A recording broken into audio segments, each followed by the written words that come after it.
With this, then we decided that actually there's a new decision maker on the block now with China, and that's the thoracic surgeon.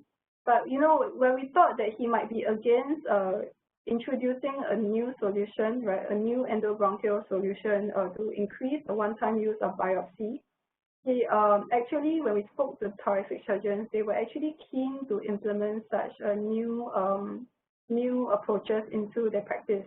And the reason for it is because they felt that in any case, they already have such a high patient load. It doesn't matter if some of it was taken away from them. And even if it was taken away from them, if the patient eventually requires surgery, they would still come back into their practice. And the second reason for that is also because of the reputation. So especially those thoracic surgeons who are in the leading hospitals, actually the surgeon has a greater say than the pulmonologist to be able to choose equipment that they want.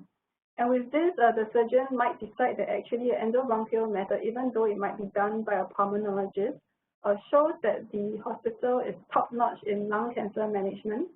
It's going to bring reputation to them. The thoracic surgeon would then make a recommendation to buy it. So these are various stakeholder nuances that we will have to tease out when we speak to them, when we observe them, right? And then we decide, okay, what really matters to them, and how are you going to prove to them that your solution works or meets their needs?